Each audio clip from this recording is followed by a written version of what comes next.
Hello crypto lovers. आपको simplest way में यदि ये समझना है कि कोई प्रोजेक्ट वाकई में डिसेंट्रलाइज फाइनेंस का है या सेंट्रलाइज है, तो मैं आपको एक तरीका बताता हूँ। आप बड़ी इजीली सिंगल स्टेप में समझ जाएंगे कि हाँ, ये this is a DeFi project. क्योंकि पुराने अनुभव बहुत सारे हम लोगों के सबके साथ हुए हैं, जिसमें कि डिसेंट्रलाइज बोल के और सेंट्रलाइज प्लान में पैसा हम लोगों ने लगाया, और आपको मालूम है कि क्या हुआ है। रातों रात चीज़ें गायब हो जाती हैं।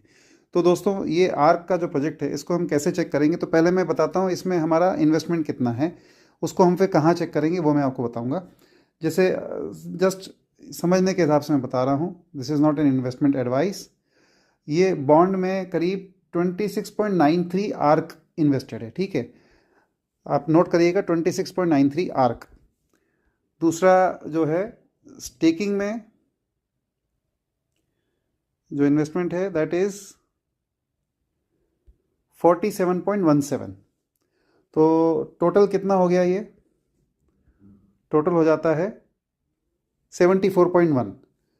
तो अब ये 74.1 जो आर्क मेरा इन्वेस्टेड है, ये कोई सेंट्रलाइज्ड पूल में तो नहीं है जहाँ मेरी कोई आइडेंटिटी अलग से नहीं है। तो यदि ब्लॉकचेन पे मेरी अलग आइडेंटिटी नहीं उसमें है, तो ये डिसेंट्रलाइज फाइनेंस नहीं कहलाएगा। और जनरली 90% प्रोजेक्ट्स डिसेंट्रलाइज फाइनेंस के नाम पर अपने आप को बताते हैं, बट होते नहीं हैं। तो इसको हम कहाँ चेक करेंगे? अब आर्क से हम बाहर आ जाते हैं, हम वापस से अपने वॉलेट के अंदर आ जाते हैं, ठीक है। दिस इज़ द वॉलेट, जहाँ टोकन पॉकेट का वॉलेट है, जहाँ पे मेरा, इसी वॉलेट से मेरा ये आर्क कनेक्टेड है।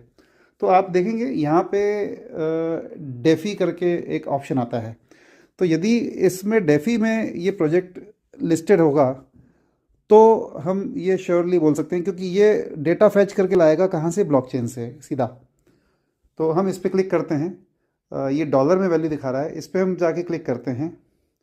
तो आप देखिए, स्टेक्ड 74.1।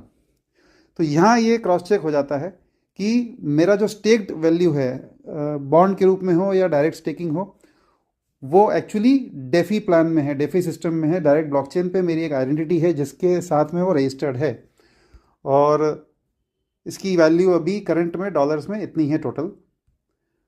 और आप देखेंगे बाहर जो वॉलेट में रखा हुआ है ये ऐड नहीं होता है, ये क्योंकि अनस्टेक्ड है। तो ये तो मेरी प्रॉपर्टी डायरेक्टली बाहर के बाहर है, और जो डेफी में है वो भी मेरी प्रॉपर्टी है, बट वो स्टेक्ड है। तो ये एक अंडरस्टैंडिंग के लिए बहुत सिंपल वे है। यदि कोई भी प्रोजेक्ट अपने आप को बोलता है कि हम डेफी हैं, तो आप उसको सीधा सीधा जाके वॉलेट के अंदर यहाँ चेक करें। यदि